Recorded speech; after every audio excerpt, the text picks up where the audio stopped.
Конечно, по 2-годишна пауза на календарите се врати популарната ЕИЦМА, која ја избегна судбината на Женева. Моторциклистичката смотра во Милано се одржа и покажа дека саемите за моторцикли се популарни и ќе останат на менито на публиката, што е неизвестно за оние автомобилските. 4 тркала се уште доминираат и ги покажуваат мускулите, што на струја, што на бензин.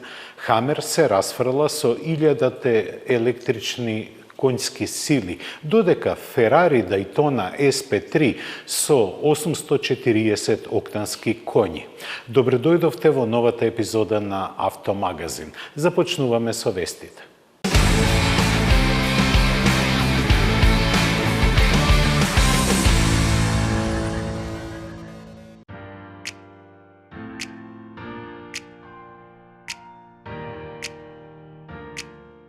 Во чест на 6-деценискиот јубилеј, Рено подготви низа настани достојно да го одбележи роденденот на популарната четворка. Но никој не очекуваше дека таа ќе полета, а токму тоа се случи. Француските инженери во соработка со компанијата Д Арсенал изработија дрон наречен R4, кој на еден футуристички начин ни го интерпретира дизајнот на идниот електричен модел, најавен за некоја година. Каросеријата во која има едно седиште е направена од пластика засилена со јагленородни влакна и поставена на цврста рамка. Место тркала има 4 големи пропелери кои ќе го дигнат до 700 метри во висина и задвижат со брзина од скоро 100 км на час. Тоа го овозможуваат електромоторите кои испорачуваат вкупна потисна моќ од 380 кг. Планирано е овој необичен концепт да го обиколи светот. После Париз ќе биде представен и во Мајами, Њујорк и Макао.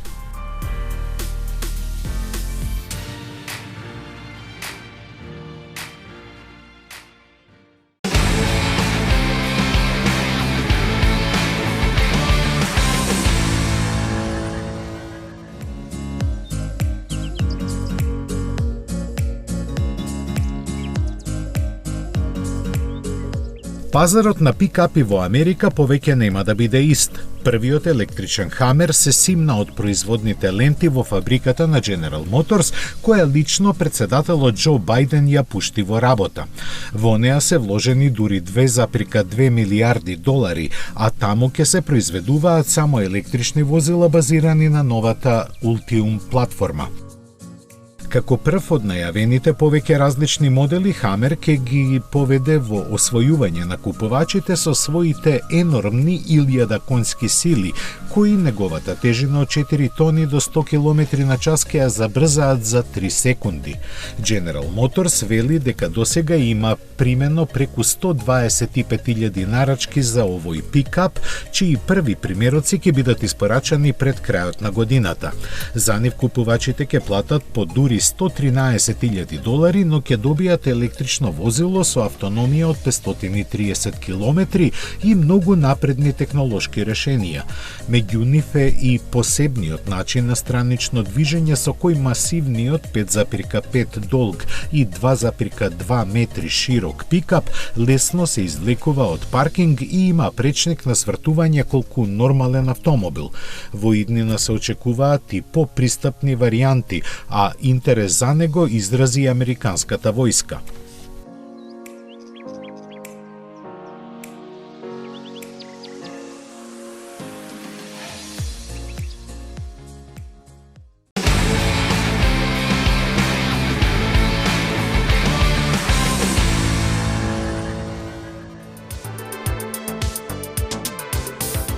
Германците по четврти пат избраа автомобил на годината и исто по четврти пат тој е електричен. Титулата овој пат му припадна на Ioniq 5 со кој Hyundai го означи стартот на засилената електрификација на својата гама. Според пропозициите, во финалната трка за признанието влегуваат победниците во поединечните категории на изборот. Тоа годинава беа уште и Peugeot 308, Kia EV6, Audi e-tron GT и Porsche 911 GT3, кои 20 членото жири на професионални автомобилски новинари ги тестираше и оцени според повеќе критериуми. Според нивното образложение, Ioniq 5, кој беше победник во категоријата нова енергија, не е само извонреден електричен автомобил, туку и овогодишен топ модел. Тие го пофалија за единствената комбинација на дизајнот, ефикасноста и уживањето во возењето без покажување слаби точки, што му помогна да заработи надпросечни оценки по сите критериуми. Досегашни победници на германскиот избор на автомобил на годината се Honda E, Porsche Taycan и Jaguar I-Pace.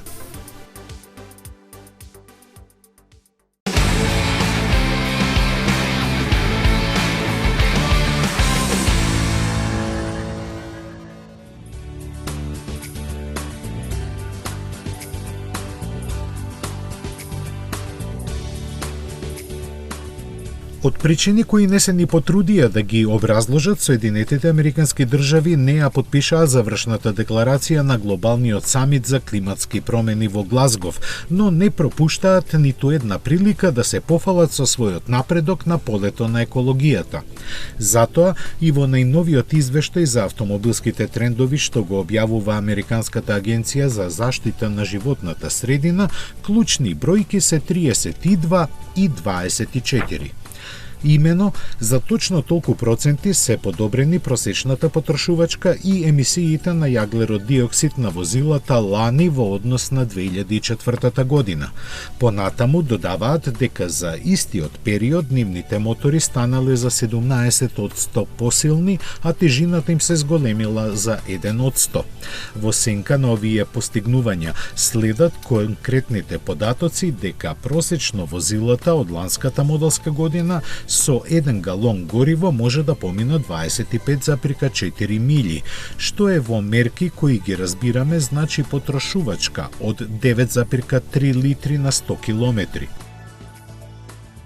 Тоа и не е толку лошо, но вистинската слика се добива од просечните емисии на јаглерод диоксид кои лани, верувале или не, изнесувале, како што велат, рекордно ниски 217 грама на километар, со оглед на возниот парк кој им се состои од повеќе од 50% теренци и 20% пикапи, а помалку од 2% електрични и плагин возила, поинаку не ни може да се очекува.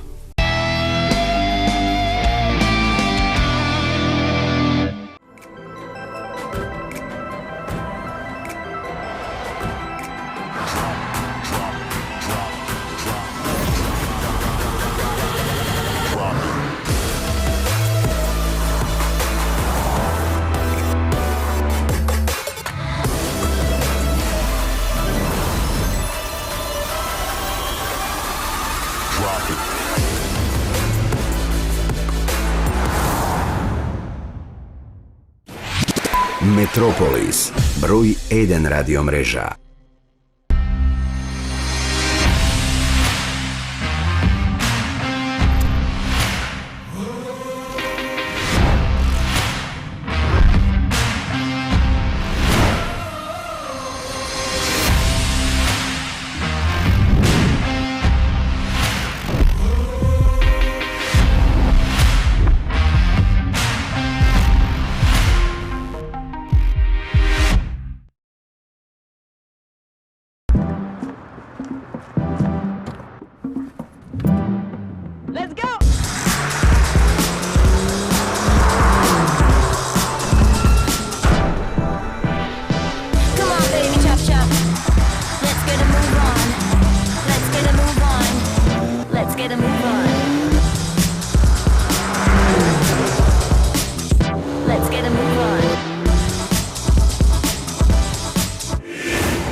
Мислите на ново возило? Одберете возило, Шпаркасе лизинг купува за вас. Вие бирате година, модел, боја, месечна лизинг рата. Ние реализираме Шпаркасе лизинг. Шпаркасе лизинг ги финансира сите видови на патнички возила. Нов автомобил го сакам, но овој пат има правила. Нема храна во автомобилот. Само смеј крени нозе и ќе те ги одсечам. Нема гласна музика.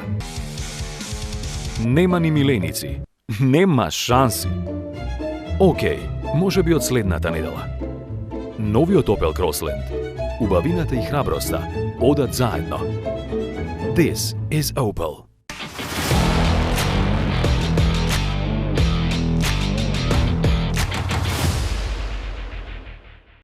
Помалку срамежливо, токму за обележување на 15 годишнината од постоењето, настапува третата генерација на кросоверот S-Cross. Во својата кариера никогаш не бил меѓу водечките во продажбата, но успеа да опстои на пазарот во сегментот кој е извонредно конкурентен.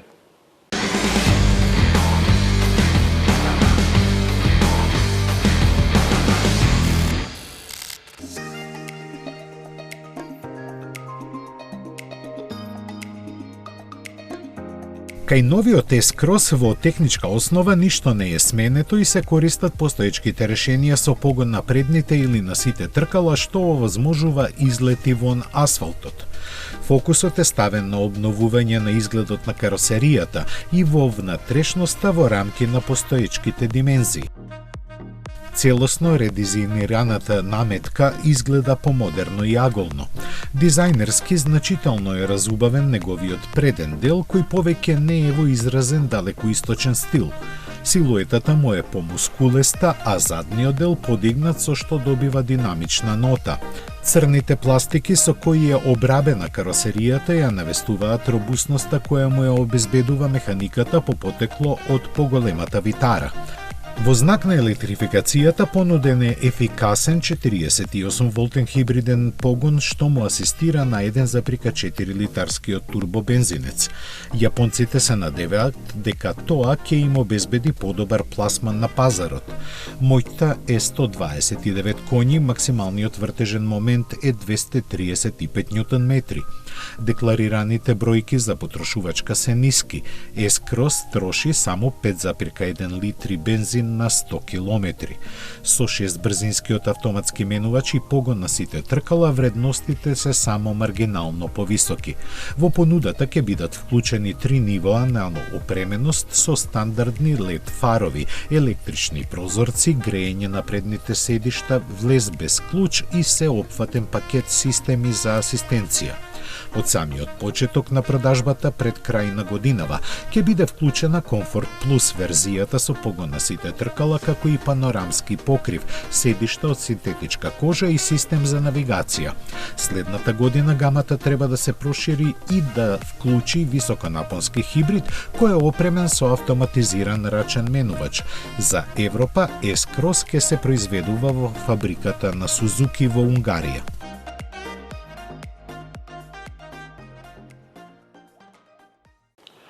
Сузуки S-Cross вниманието на себе ќе го привлекува со карактерот, многу битна особина кај иконските модели. За такви се сметаат две диаметрално спротивни изведби кои се иконски во своите категории. Ford Ranger ја продолжува успешната приказна, овој пат дотерана и за вкусот на европјаните. А за вкусовите, Ферари одбива да зборува и сервира што замислил во чест на тројната победа на 24 часа Дајтона во 1967 година, ергелата ќе пушти на пазарот 599 грла со V12 срца.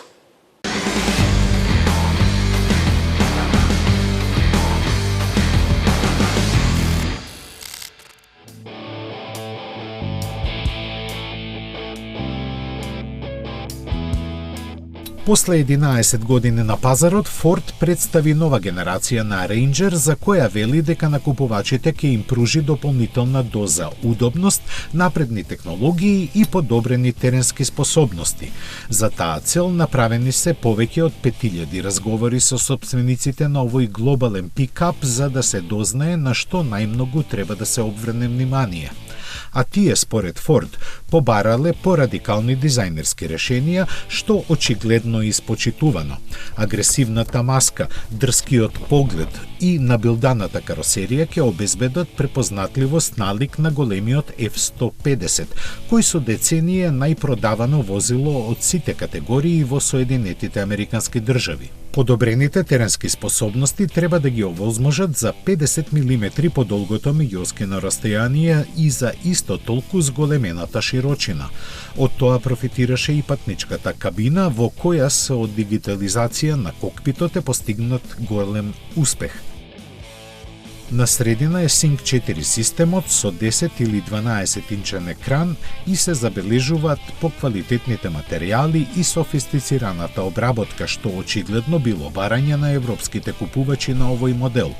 Американците се пофалија и дека унапредиле доста практични карактеристики на товарниот сандак, во кој е поставен и приклучок за електрични алати. Спецификациите за моторизацијата не се објавени, но најавено е дека Ranger во Европа ќе доаѓа со неколку дизел агрегати покрај дволитарскиот, со повеќе нивоа на моќност, уште и со 3-литарски V6. Купувачите ќе може да бираат помеѓу два система за погон на сите тркала, а силата ќе се пренесува преку 6-степен мануелен и 10-степен автоматски менувач. За некои други пазари, новиот Ranger ќе се нуди и со бензински агрегати, меѓу кои и моќен V6 за перформансната Raptor верзија. Ќе се произведува во Соединетите Американски држави, Тајланд и Јужна Африка, додека за негов развој беше задолжен австралискиот центар на Форд. Лани во вкупно 180 држави од целиот свет се продадоа 340.000 примероци од Ranger, а треба да се спомене дека на неговата основа ќе настане и идната генерација на Volkswagen Amarok.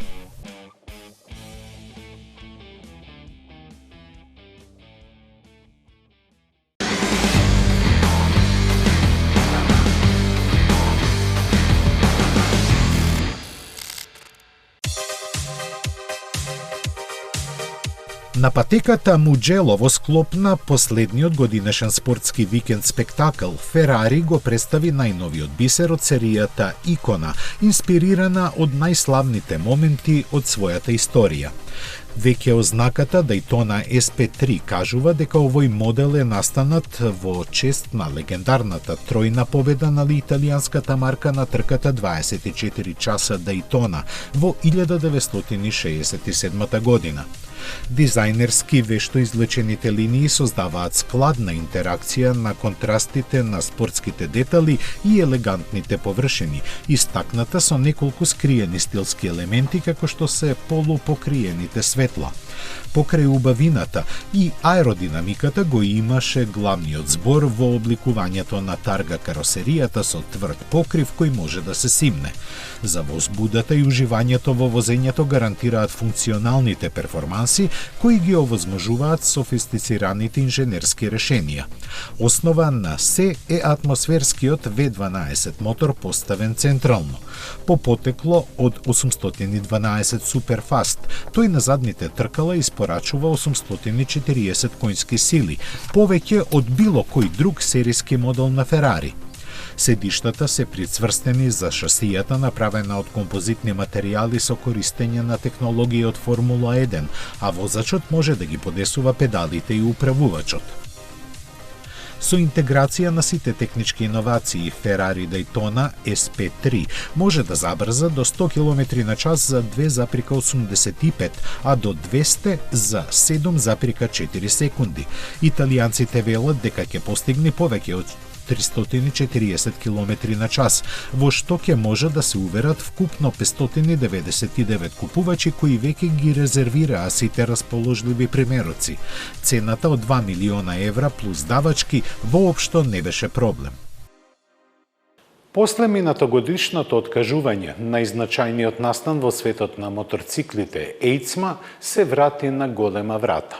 Спектаклот во Милано беше поскромен во однос на изложувачите и површината што тие ја зафатија, но не и според бројот на новитетите. Отсуствуваа и некои битни марки, чие неприсуство не го намали дождот на новитети.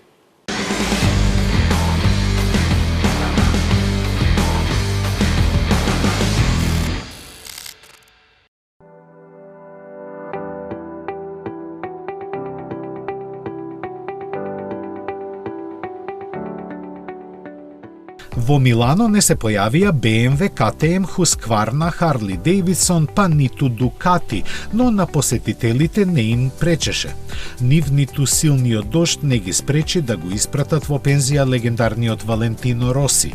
Плаќајки по 24 евра за влезница, тие во голем број дојдоа да видат во која насока се движи иднината на мотоиндустријата во која електриката има се поголемо учество. Адреналинот сепак најмногу го креваа октанските новитети, посебно домашните. Бимота, која без дискусија има почесно место меѓу домашните новитети, после 2 години исчекување конечно го изнесе на виделина својот втор модел, направен во соработка со Кавасаки, кој поседува дел од италијанската компанија.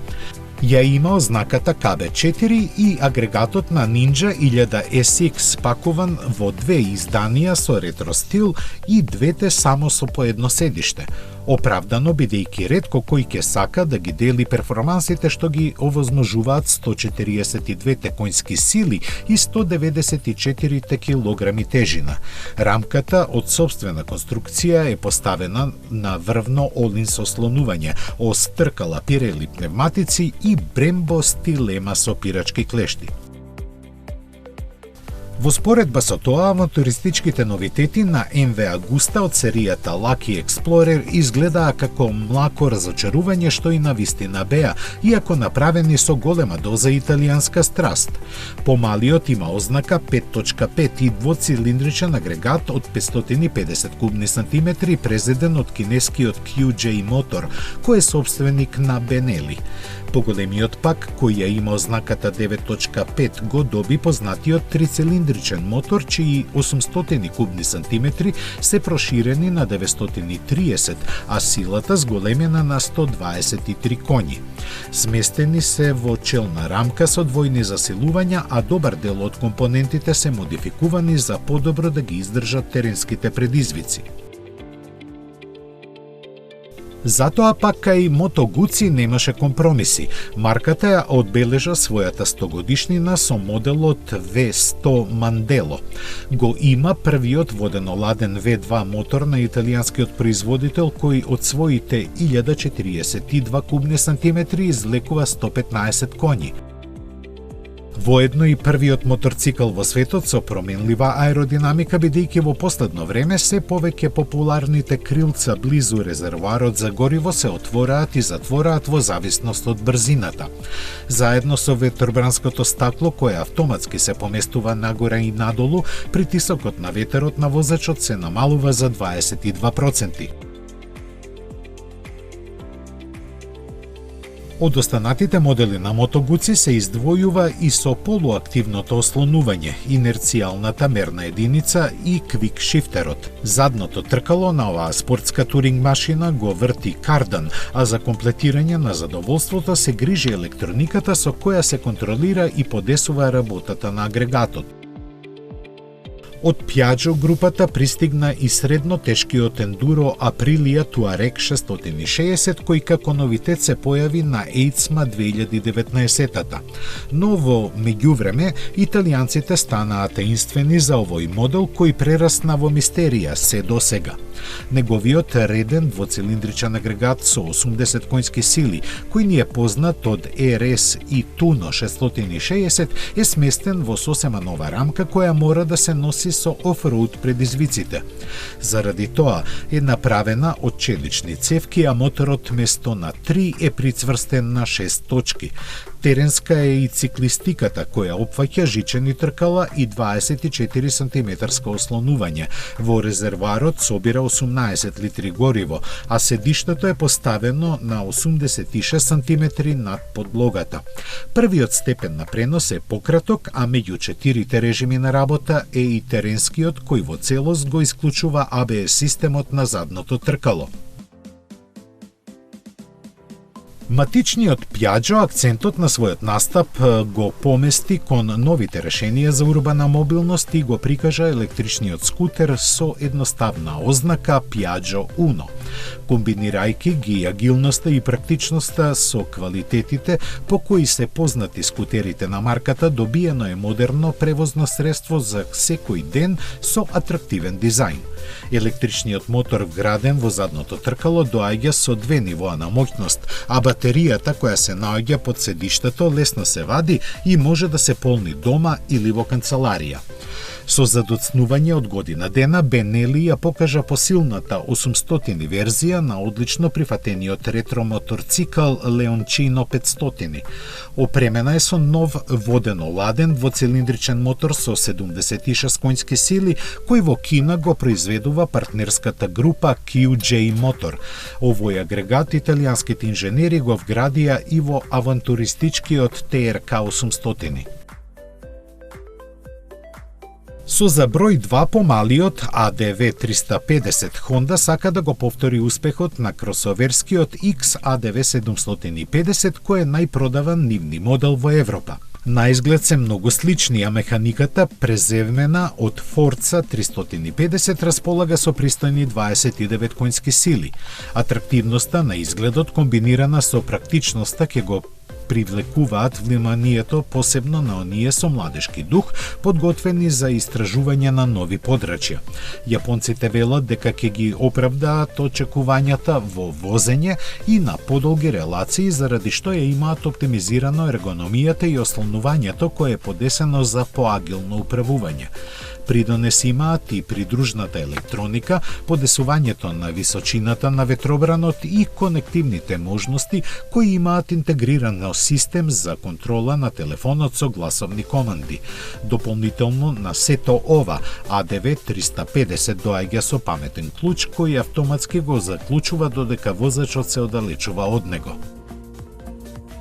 Славниот Fireblade влезе во третата деценија на своето производство, што јапонците го искористија да лансираат ново издание во боите на оригиналниот CBR 900RR од 1992 година. Заедно со сино-бело-црвената комбинација го скратија финалниот пренос и ја дотераа главата на моторот за тој и понатаму да испорачува 217 конски сили, истовремено задоволувајќи ги Euro 5 нормите.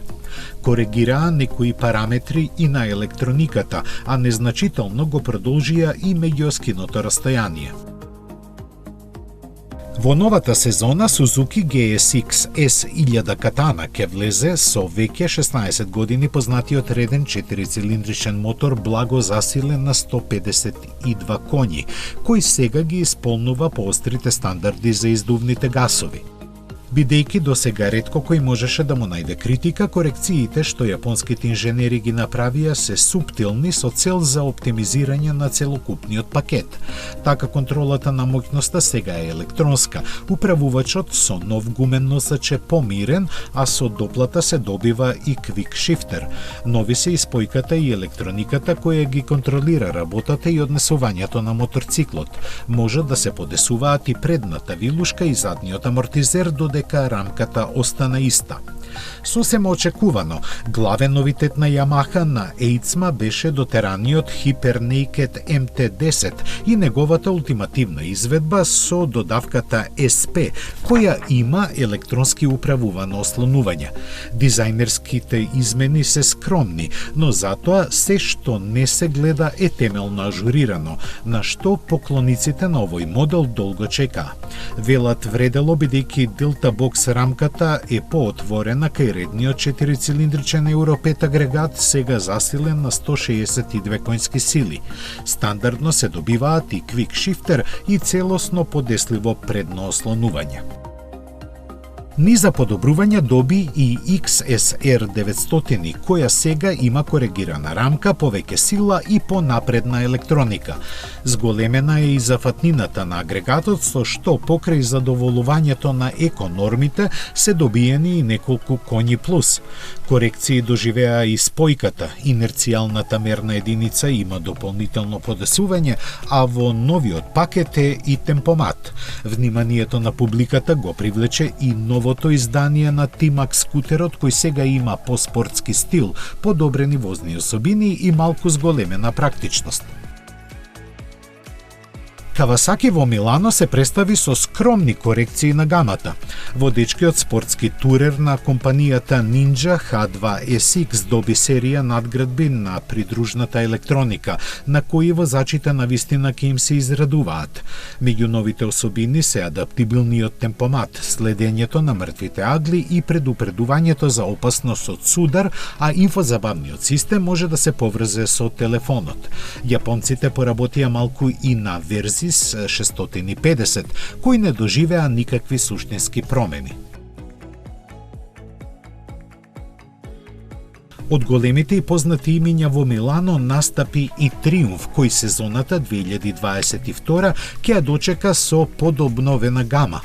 Сосема нове Speed Triple 1200 RR, кој одстапува од она што се смета за типичен спортски моторцикл. Уникатниот пристап му донесе тркалезно светло кое одлично се вклопува во изгледот на предниот дел. Трицилиндричниот агрегат е познат и испорачува 177 коњи, а целиот пакет дополнет со избор на нова електроника и квалитетни компоненти. Љубителите на британската марка ќе бидат предизвикани и од Tiger Sport 660, а класичарите пак од Bonneville Goldline Edition серијата.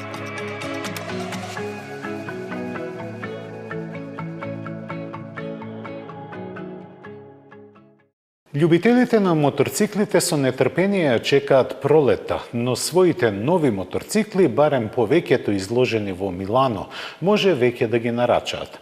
За испораката никој не дискутира, бидејќи е јасно дека за луксузните производи нема проблем со испораките, било да се на 2 или 4 тркала. Ви благодарам на вниманието. До гледање.